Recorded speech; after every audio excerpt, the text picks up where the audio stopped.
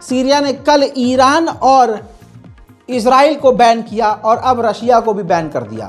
हत्ता कि लोगों को तो बैन किया ही है, लेकिन ईरान, रशिया और इजराइल के गुड्स यानी जो भी अनाज, खाना, पानी, इंपोर्ट एक्सपोर्ट, साजो सामान, खाने पीने का सब बंद कर दिया है।